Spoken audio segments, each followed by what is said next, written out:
Hello there, fans of film, movie maniacs, and cinema sickos. This is More Movies Weekly, number 44. But Ian, this is a 44 Magnum, the most powerful handgun in the world, and would blow your head clean off. Hello and welcome to the podcast. My name is Greg Fisher. His name is David Roberts. And in this episode, we're going to be talking about the Oscars. So there we go, Dave. The 94th Academy Awards happened on Sunday night, just gone. The slap that was heard around the world. Everybody's been talking about it ever since. But there was lots of other interesting things that happened. So I thought this week it would be all things Oscars. We'd have a sort of after the fact conversation about it all. I've got to be honest with you, I did not expect there to be quite the ruckus that there was after the infamous event involving Will Smith and Chris Rock. Wow. But as I said, there's lots of other things happened in there that I thought were quite interesting in one way or another. It's always, a mixed bag. Some of it's absolutely crap. Some of it is actually quite good. Seems to be the case with it. But I tell you what, I was not expecting something like that. What about you? No, not at all. And yeah, that's it. It was awkward to watch. This is awkward. It was like You're telling me. just a strange occurrence. But yeah, I think before the show, you're kind of just thinking just another regular show. Maybe it's a bit more back to normal now that COVID is ramping down, and it seemed like a proper event again. Yeah, and, back in the Dolby Theatre, which, you kind of get used to it in that setting, don't you? It's a huge theatre. Yeah. There's, lots of seating, there's balconies. Whereas last year, it felt a little bit like it was taking place in some sort of fancy garden centre. Yeah, if you want a family tree, go to a garden centre. Yeah, I mean, it opened up. They did as they do, they always introduce the songs that have been nominated. So Beyonce kind of opened the show. And straight away, I thought it was a bit strange because they were on a tennis court in the city of Compton, as they say. It's for the film King Richard, which is about, obviously, Venus and Serena Williams and their father, Richard Williams. And anyway, cut to, we're in a tennis court in Compton. There's Beyonce surrounded by, a full orchestra, dancers, the whole shebang. They're all dressed in this really opaque lime green costume. It was horrible green. I thought so as well. It felt a little bit like, not quite, but getting on for the kind of greens that they use for, chroma key and sort of keying out stuff. I thought that, yeah. It almost looked like they should all have something crazy projected onto their costumes in a way. I mean, it's a great song. Beyonce is always incredible. But there was something about that performance for me that felt a little bit pre-recorded, whether it was or not, whether it was live, I don't know. But it felt a bit pre-recorded, almost to the point where you're thinking, are they live vocals or it didn't feel like that. It felt a little bit produced. I'm presuming it was pre-recorded, to be honest. I think all the packages were pre-done, I would imagine. Why take a risk? Yeah, especially as there's so many different things to consider, the choreography and everything like that. They probably wanted a few takes at it, I imagine, to get it perfect. Because it was shot very nicely. It was very much a slick production, produced like a music video almost would be, So I thought if they are doing this live, that's an incredible crew. If not, it's what we suspect. It's probably, been pre-recorded. Felt a bit strange, though, to straight away we're in the Dolby Theatre and then they're taking us out and plonking us in a tennis court. And you kind of want something on the stage, don't you, to kind of introduce even the if show they recreate the tennis court on the stage or something like that. But it's what you expect anyway. It was odd. But there we go. That's how it started. It got off to an odd start. It was presented by Amy Schumer, Regina Hall, and Wanda Sykes. For me, they didn't do a fantastic job, to be honest. I thought that was a bit weird as well. I mean, having two presenters, fair enough. Usually used to one presenter, maybe two. They've done two in the past. That's fine. But three, it felt a little bit. Well, in one way, it was nice to have presenters back and for there to be kind of comedic elements and for them to have their bit. You know, it always used to be the thing. It kind of went away for a while. It seems to have come back, and I liked that element. I thought the bits where they were doing their shtick on stage and doing some jokes was good and funny, and I liked that. But for me, some of it was really cringe. Yeah, well, it wasn't amazing, but it was. Some of it made me laugh, and but I think more like sometimes but this happened with a lot of the presenters. To be honest, across the board, like people not knowing their cues and stuff. It was like, oh god, it's a bit all over the place in terms of people going, "You're next," you know. Right. Short, Peyton, McDonald, Park, you're next. That probably hurt it a bit, but I thought they were okay. Yeah. There's some really good jokes in there, scattered throughout. I thought the little dig at the last duel was quite funny. I didn't get that, you see. The whole thing, they got a screener of it, and it's like, oh, no one's ever seen it. And I was thinking, it's a joke that went over my head. I was thinking, is there this whole thing where the last duel, just nobody's watched it or something? Because for me, it was a great film. And no, so it's a joke at Ridley, because he came out and did an interview basically whinging and moaning about millennials. Watching on their phones. Yeah, no one went to see my film because they're too busy watching things on their phones or the telly, kind of thing. Yeah. And he had a bit of a bitching interview that everyone kind of laughed at him for. So it was a bit of a dig at that, really, which was quite funny. Well, it was for you. I didn't think it was funny. I just thought, fuck you. He's made a brilliant film there. So, I love The Last Duel. And if people haven't seen it, it's their loss because Jodie Comer is number one in it. Fuck you. Fuck you. Thank you very much. Fuck you. Go fuck yourself. Go on. So, go on. Anyway. I thought the standout sequence for me of the night that made me laugh the most was Wanda Sykes visiting the new Academy Museum. They did a video package, and to me that was just hilarious. It was so silly, but the little joke of they had like the monster costume head thing there, and that's Harvey Weinstein and stuff like that. The Harvey Weinstein thing had me laughing. Sorry, but mainly because you could hear loads of people in the audience go. I thought it was funny when she went into the room and they had all of those trophies that I suppose they were from people who've passed away and they've been donated to the museum. But she's like, this is like Meryl Streep's living room. You know, Meryl Streep's got so many. But yeah, it was all right. That was okay.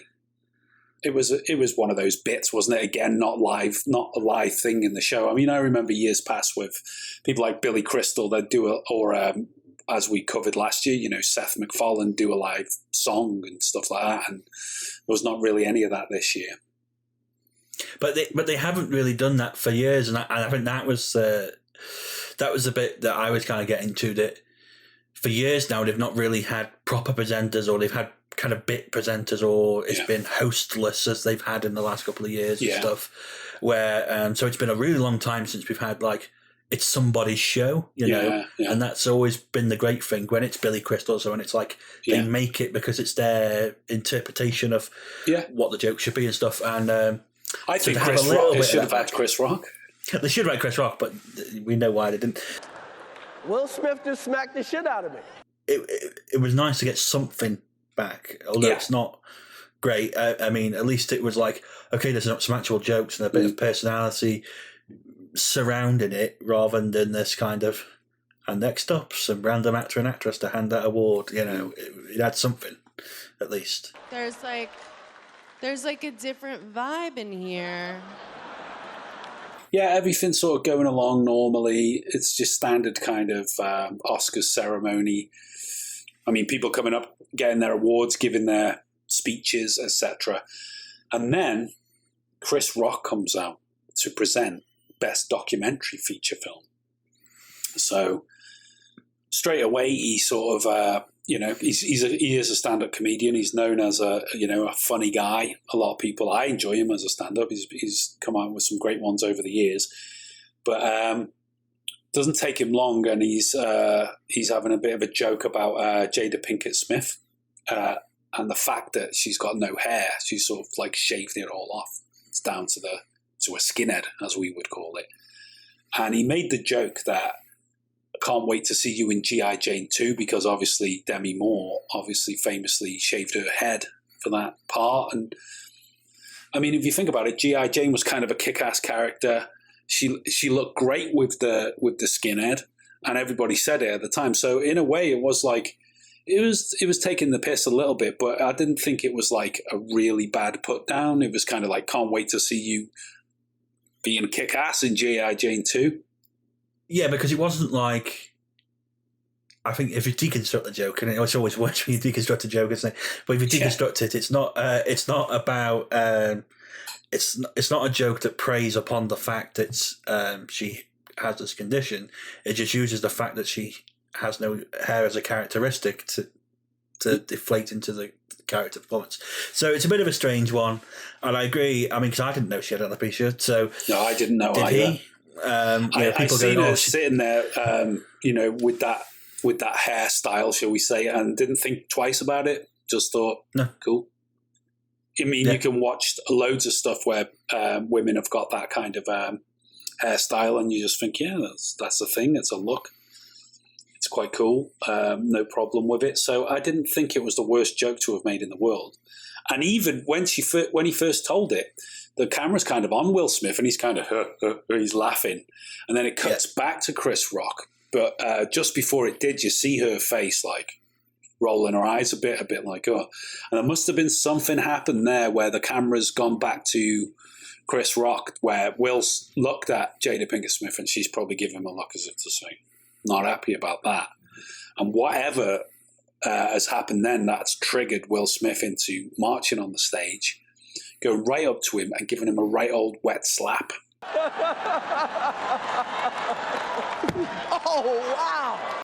There was something about it that almost seemed staged, because it's caused a lot of people to question whether it was or not. I don't think it was, especially by now, a couple of days afterwards. We've had a chance to sort of reflect on it, process it all, and look back on it. But it certainly felt like it at the time. You're watching, you think, whoa, was that a fake slap, and it was meant to be a joke? But then when he sits down, he's like, take my wife's name out of your effing mouth. And he's starting to look upset saying it as well. And even Chris Rock's like, okay, I'm gonna. And it's like, shit, man. Makes that whole La La Land mix-up look like a small fry in comparison. In terms of Oscar moments. This has got to be the most outrageous that there's ever been.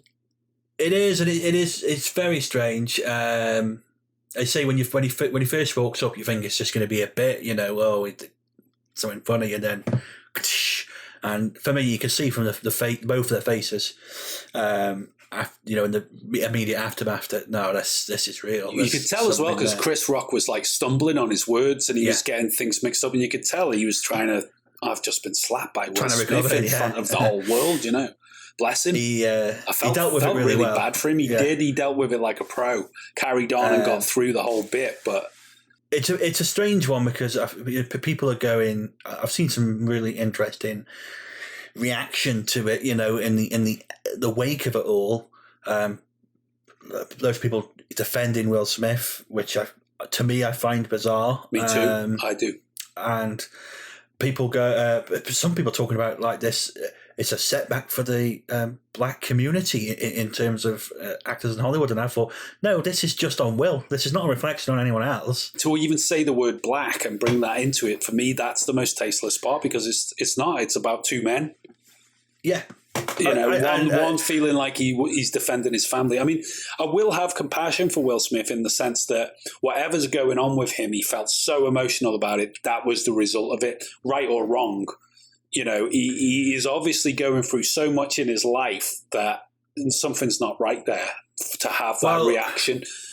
But, people defending it and saying, yeah, that's what you should do. If someone jokes about your wife, you deserve a slap. It's like, hang on a minute. Whoa. So I think there's a few things about it which, when you look at it, there's something seriously iffy going on with Will Smith, in my opinion, because I mean, not only, we talked about this, about he's had a history of doing things that are a little bit... Well, yeah, a few years ago, basically, he was at some sort of press event for one of the movies somewhere, and some guy, I'm not sure who he was or where he was from, but this guy kissed him, and Will Smith slapped him for it. And it's just a kiss, like in France, and people kiss on the cheeks a couple of times, and it's not thought of as in any way, sexual or anything like that. It's just, And besides which, it's just a kiss, for God's sake. Yeah. And he slapped the guy for it. And I felt then, at that point, that was a little bit like, oh, did you have to go that far, Will? Did you have to react like that? I mean... Yeah, and there's been a history with him. We know, like, back when he was on Fresh Prince of Bel-Air, much younger man, he basically got the first actress who played his... aunt in the show was fired from the show. That was basically down to him, that he's admitted years later, and that they've kind of mended the bridges on it a couple of years ago. But all these little things, and they've done all these documentaries, sit down interviews with Will Smith and his wife and all this kind of stuff. We know all the stuff about their open relationship and all these kind of things that have muttered through the air. So I think you start to add all these pieces together over the time, and you go, what's going on in that man's head when something like this happens? Yeah, exactly. And I think his attitude throughout the whole show, because everyone's always had this perception of Will Smith as is this larger-than-life, happy guy, really outgoing. But then you've seen him throughout the show where he's always like, really loud presence in the room. And really visible, like every time someone's going to collect an award, he's deliberately almost like jumping in. Yeah. And it made me think, watching that, was like, this is a front, isn't it? And there's something seriously wrong underneath personally. And I for think him. that this thing we're talking about now became, glaringly evident when he made his speech, because after that had all happened, there was, the show must go on and all that, and it did. And I think it just shocked people. It shocked people in the audience. It shocked people at home watching it. Like, and that's a pretty, all across America, they're watching it. Some of us over here in Europe are staying up late watching it.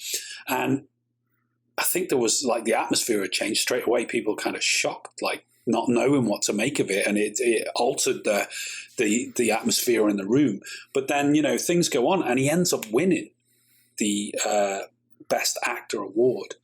So then he's got to give a speech, and I've got to be honest, that was, for me, it was so hard to watch that from a point of view of just, I hate to say it, but a cringe. It was a cringing point of view, because it was. If he'd have said, you know what, of all the things he said, if he'd have said, I apologise to Chris Rock for that, I would have thought to myself, well done, Will Smith. It took a lot for you to admit within an hour of it happening that you were wrong to do that, and you apologise. It would have helped him so much, but it felt like, I apologise to the Academy, I apologise to everyone here, but it's like, where's the apology to the guy you just whapped? Exactly. And he obviously he's come out afterwards and issued an apology. Yeah, he's given an apology yesterday. But it feels like too late. It's like, hold on, you had an opportunity there, and you gave a speech where you wormed your way around this issue, giving all these bullshit quotes and blah, blah, blah. It almost made it worse, because it was all about, I am a vessel of love, and you think... Yeah. I mean, I could see what he's getting at with the whole thing. I'm trying to protect my family, and drawing the parallels to Richard Williams himself trying to protect his girls, and I get all that, but I think those things would have come out in the speech anyway had that incident not happened, and it would have been a lot more, that's cool. But considering what had happened, it felt so disingenuous, and it felt like, oh my God, you could tell he was really visibly shaking himself by it. I think he probably thought, absolutely. I can't believe I've done that in some sort of... But, for me, he had to, in that moment, just hold his hands up and be a man and go, I've done wrong. I'm bad. Sorry, Chris, and violence is never the answer. That's what he should have been saying. And it isn't. I mean, the joke wasn't that bad in the first place, but even if it had been worse, then to have just taken it and just sort of given a look or something, or let the audience kind of boo Chris Rock down, surely that's the better way to handle something like that. And if you really had a problem with it, it's like, take it backstage afterwards. Yeah. There'd be an opportunity to go, I don't appreciate that, Because even right up to the point of contact, I don't even think Chris Rock was expecting him to do that. He stood there and he's like, hands behind his back, and he's kind of like, he's got... And I think he was maybe expecting Will Smith to do something funny, maybe shake him a little bit, because they all know each other. They've all been friends. I mean, Chris Rock and Jada Pinkett Smith both worked on the Madagascar films together. They obviously know one another. So maybe he was expecting a bit of a, even if you just got him in a headlock and give him a bit of that, you cheeky sod, don't you do that. And he wasn't expecting him to whack him like that. No. Will Smith just smacked the shit out of me. I don't mind Will Smith. I like the guy. He's a bit strange, but a lot of these famous Hollywood stars are a bit strange. Yeah. But not to that point where I thought I was so disappointed with him. And what I'd like to say is, it's such a shame that happened, because afterwards there was some really nice moments that were kind of overshadowed by the fact that this had happened. For one, the fact that Coda won Best Picture, amazing. For a small film like that, especially a film that, is raising massive awareness for deaf people, to win. I thought Jessica Chastain's speech, because she won Best Actress, was really moving. I thought it was a beautiful acceptance speech. It was very genuine, heartfelt. It didn't repeat itself too much. She had a purpose. She made a little point about suicide awareness, because her sister had died that way. And it was very touching. I felt it was an amazing moment, and she hardly got any coverage of that whatsoever, because of all this stuff had happened when Will Smith. It's happened, yeah. For any of you out there who do, in fact, feel hopeless or alone, I just want you to know that you are unconditionally loved. And then you had the moment, there was a nice little moment with Lady Gaga and Liza Minnelli as well. That was a lovely moment. I wanted to ask you about that there as well, because I felt a little bit like poor old Liza Minnelli. She's in such a state these days. It almost felt a bit exploitative to have her out there. Maybe slightly, but I'm sure she wanted to be there. Yeah. I'm sure it was like, it's your call, Liza. And she was like, because she seemed so happy to be there, even though she struggled, and it was a touching moment. And it was so Gaga lovely. was amazing with her. It was brilliant. And that was the most beautiful part about it. I got you. Still, I think a lot of people have said that was one of the beautiful things that got overlooked because of the slap. It was they never disappoint in terms of a furore, as we would say. There's always a furore, yeah. But interesting show. There was that weird moment as well. I wanted to mention. I don't know if you noticed this. How weird the introduction to the No Time to Die performance was with Rami Malek. Why? What happened? Remind me. It just seemed like this, because he was kind of like, he was off stage, because they did it from inside the audience bit. Yeah. And he did like a walk to camera, and they were dollying back with the camera. Mm. But it was like there's pause between them going, now Rami, and him doing it. And then there was just this weird thing where the microphone seemed to be ruffling, and it seemed way too close to the camera, and it was like, oh God, this is a bit live TV moment. Yeah. And so that was a bit odd. But as you say, it was a record-breaking show in many different ways. Troy Kotsur won Best Supporting Actor, and that's only the second deaf actor to win, and the first male deaf actor to win an acting award. He's won a couple, hasn't he, for that performance? He's done really well out of it. Hey, did you know as well, he plays one of the Tusken Raiders in The Mandalorian, and he actually helped them develop a sign language within the episode. Oh, did he? And that was Troy Kotsur, apparently. Kenny Branagh winning his first Oscar. God love him. I seen somebody on Twitter say, I can't believe basically Kenneth Branagh won an Oscar and Paul Thomas Anderson hasn't. And I thought, do they realise how long Kenneth Branagh's been around and how long he's been directing films? You go back to the Shakespearean stuff he did, Henry V, Hamlet. He did Frankenstein years ago in the 90s, which was a really good adaptation. I mean, this guy, it's like, come on.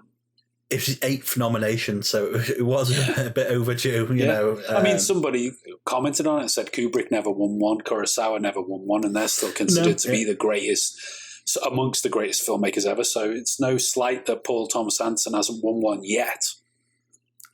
I think they were obviously just like licorice pizza stands that just were dying for it to get an award. I would have liked to have seen it pick something up, but it didn't. But it doesn't stop it from being an amazing film.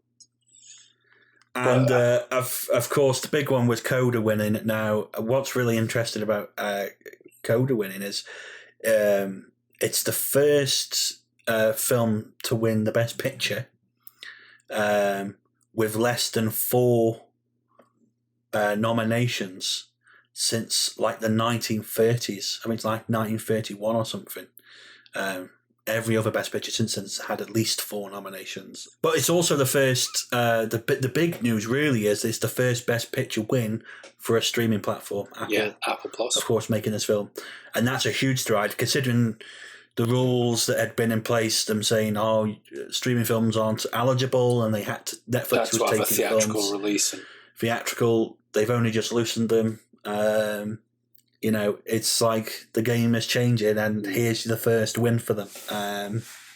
So that's I think it's a really interesting moment in time. Yeah, that will be noted. Kind of streaming will become a thing. Well, you know, I wake up on Monday, everybody in the world was talking about the Oscars and what had happened. For one reason or another, not surprising. Last week we did an article listing our predictions, so I think it'd be a good exercise to go over said predictions now and see how we did. Let's do it. Let's see how we did. So if we start with Best Picture, you said Coda. I went with the bookies' favourite, The Power of the Dog, and as we've already stated, Coda won. So there's one for Dave. Bing.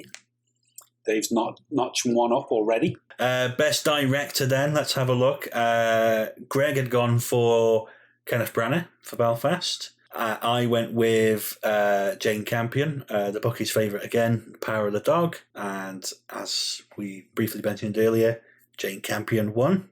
Yay! Best Director. So that's another one for you.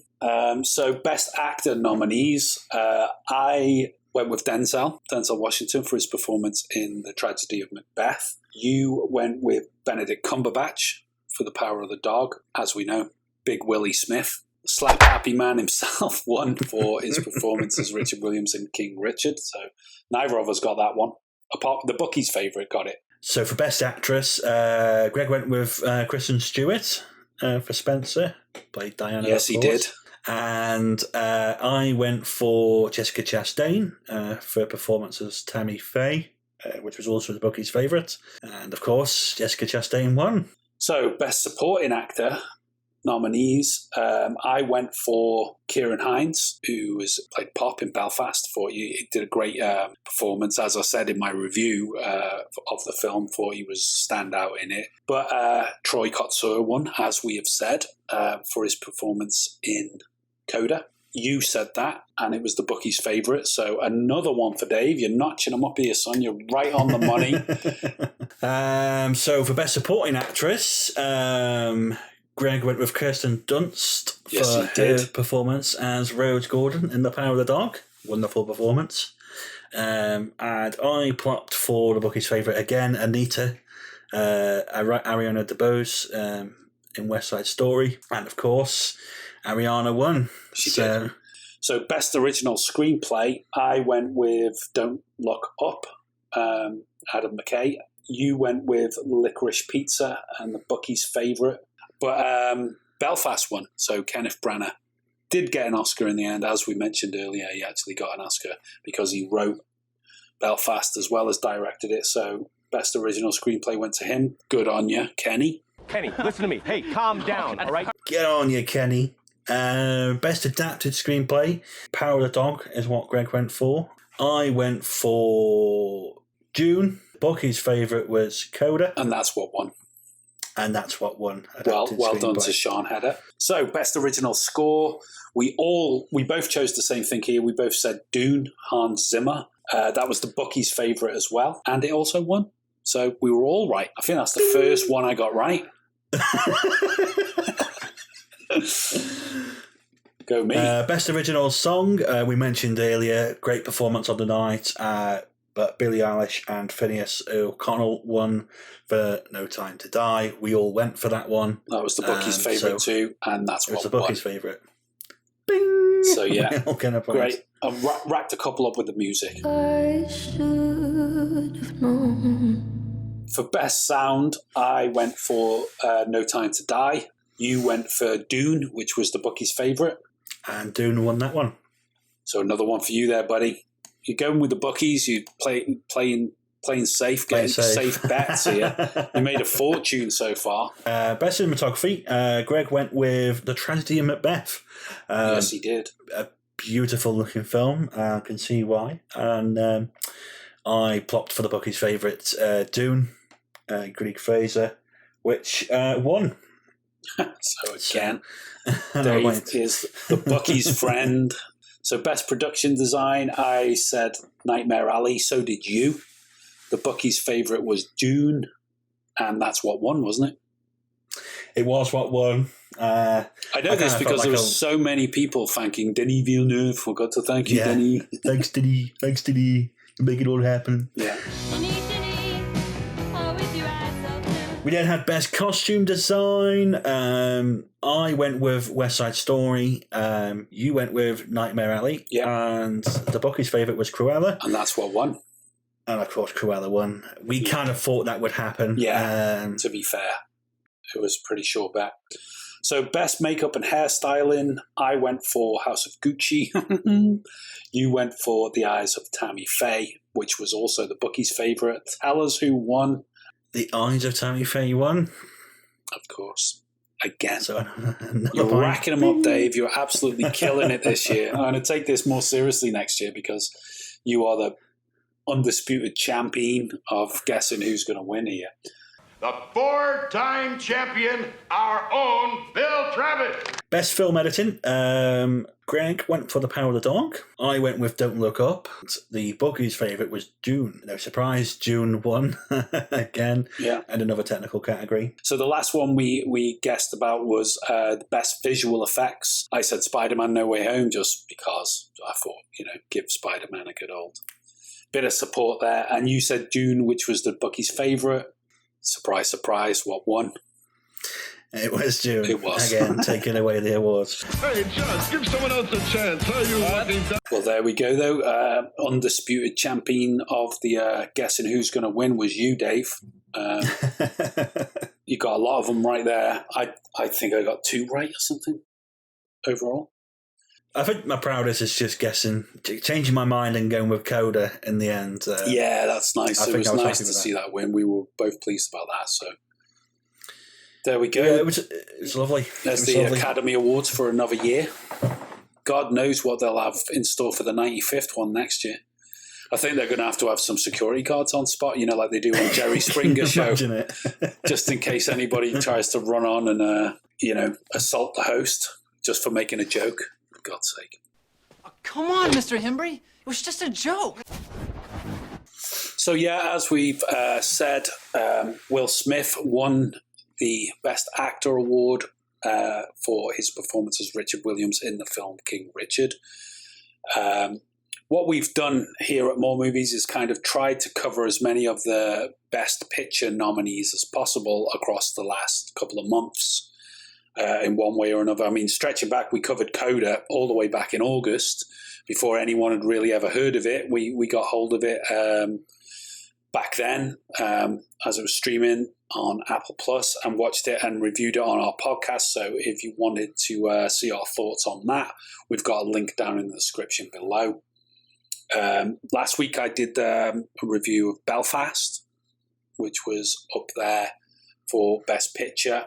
So if you want to check out our review for that, that's there. We talked about West Side Story. In last week's podcast, we did a kind of compare and contrast exercise between the 1961 version and the new Steven Spielberg film. So again, link in the description below if you want to know our thoughts on that film. We covered No Time to Die back when it came out. We were very excited to see the Bond film, being huge James Bond fans. So again, that was a podcast around when December, some point there. Again, we'll put another link in the description below. Yeah, I did a review of Don't Look Up early January. That's here on the YouTube channel on the website. Again, we'll put a link in the description down below. We covered Dune way back in the end of last year when it first came out. We were very excited, went to see it at the IMAX, and we spoke about it in length on this show. So again, we'll put a link in the description below. We, of course, covered Licorice Pizza just a couple of weeks ago, I think. Yeah. Right here on the show. So again, we'll have a link for that in the description down below. Yeah. As well as Nightmare Alley, which we covered again only a few weeks back, on the back in January, I think. Yeah, it was another compare and contrast because we kind of measured it up against the original Tyrone Power version from the 40s. So that was an interesting exercise. So we'll have that again, link in the description below. And Greg, of course, did a great review of Power of the Dog. Not too long ago, a few weeks back. So again, we'll have a link to that fabulous review down below. What are you like? Flattery will get you everywhere.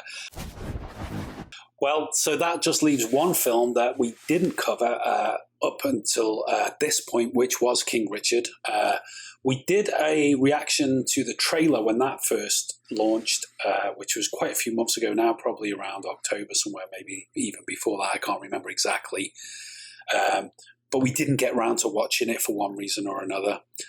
Personally speaking, I think it was because there's so many other films that came out between then and now that we had to, just sort of prioritize them. Like you said, when Dune came out, we went to see that. We covered it, Spider-Man, Bond, all of the big blockbuster movies, in other words. So some of the more sort of drama-based films got put to one side.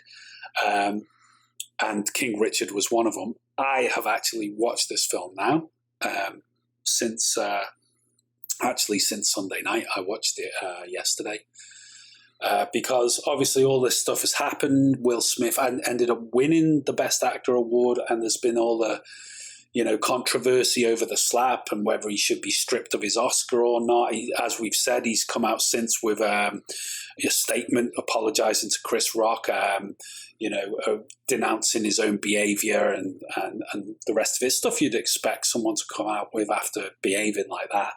But I thought, I've got to see this film. I've got to see really whether I thought it was an Oscar-worthy performance. In the first place, all the controversy aside, I mean, Will Smith, as I said, I think he's been an actor over the years that he's one of the biggest stars in the world. He's done some of the biggest movies, the Men in Black films, I, Robot, Independence Day. That's just to name a few he's done. One of my favorites ever was Ali, the Michael Mann film, when he played Muhammad Ali. And I thought that was an incredible transformation. And he did a really great version of the champ there. And I always really liked that film. I always really liked him in it. Jamie Foxx as well, great support in that film. Really great film. Will Smith was excellent in it. As we mentioned earlier, he's done a few things in his private life over time that's made me sort of think, is he turning into one of these megastars now that's going a bit kooky? So, that has led me to watching King Richard. But what are your thoughts on Will?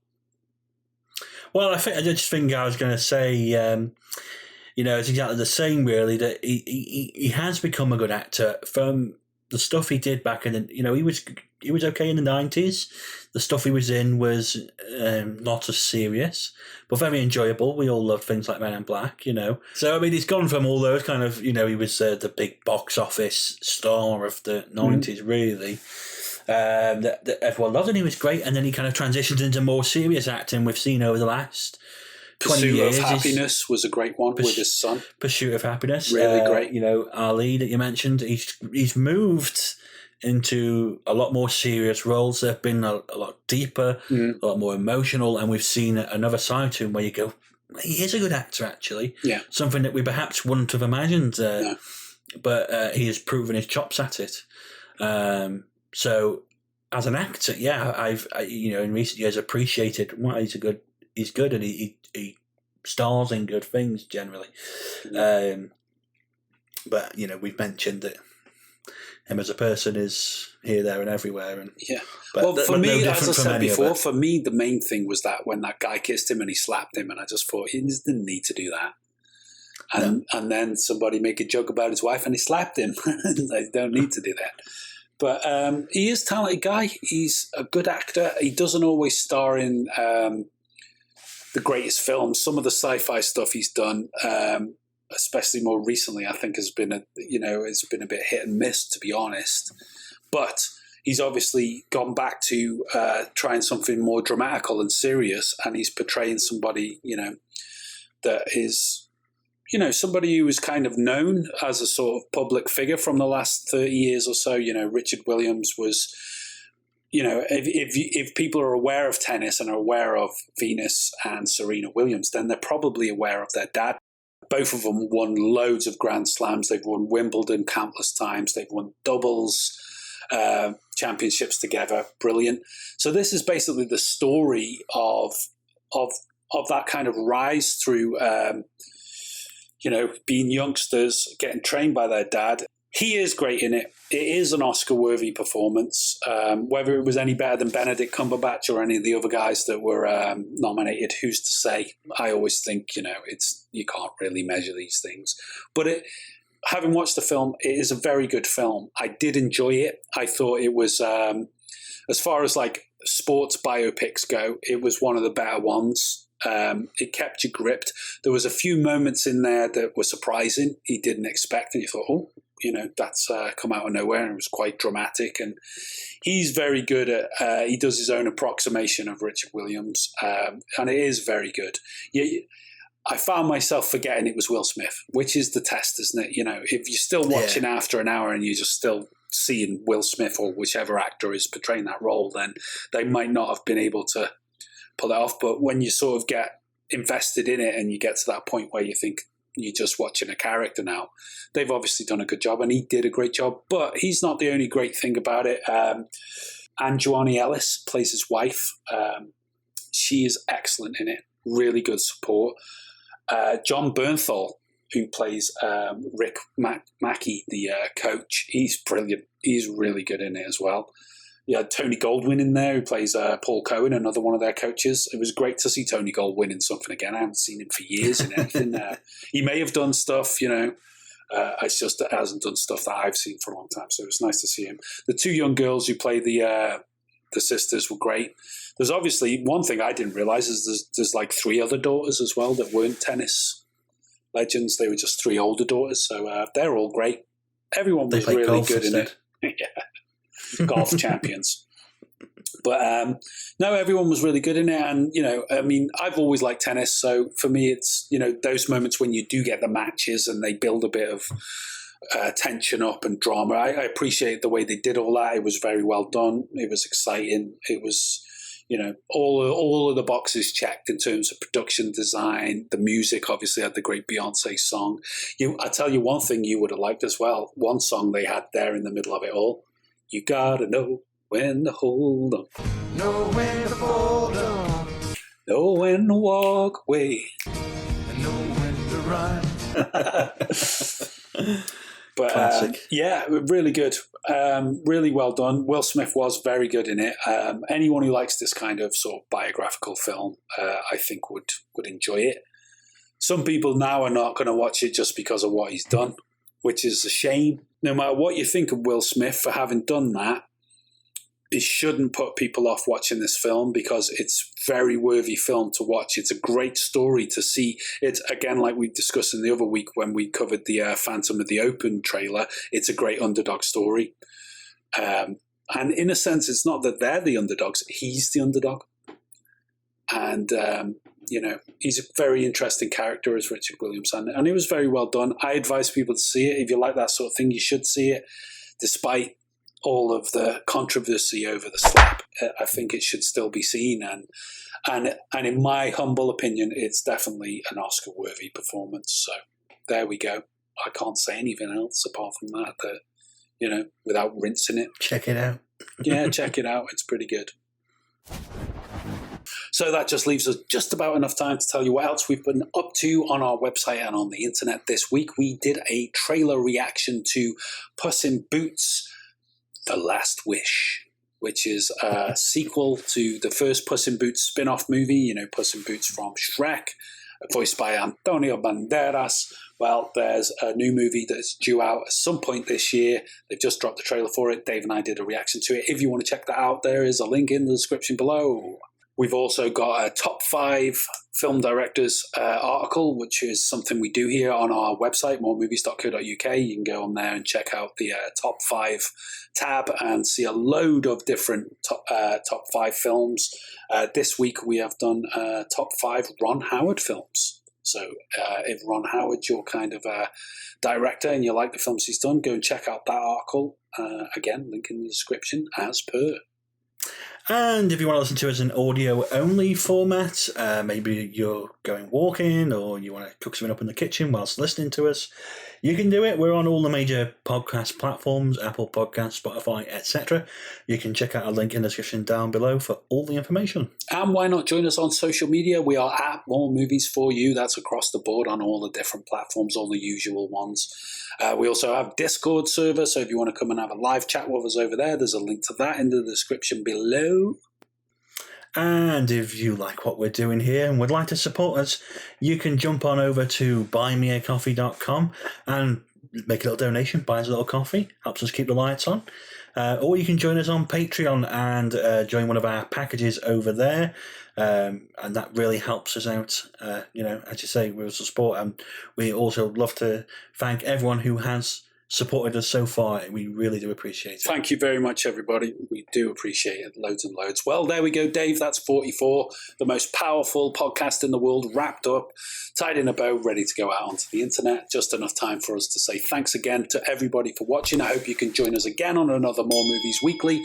Loads of other videos here on the YouTube channel you can check out if you're listening on audio only. Thanks very much for listening in, and hopefully we'll see you again next week for 45 on another More Movies Weekly. Until then, all we can say is what we say usually: keep watching more movies. Well, that's it for this video. Please leave us a comment and let us know what you thought, and don't forget to like, share and subscribe right here on YouTube. To check out more of our articles and reviews, check out our website, moremovies.co.uk, and why not join us on social media? That's at More Movies For You across the board. You know the score. And if you'd like to support us, consider buying us a coffee at buymeacoffee.com, or you can become a More Movies patron over on patreon.com. All the links are in the description below. And to check out more of our filmtastic videos, click one of the buttons on screen now.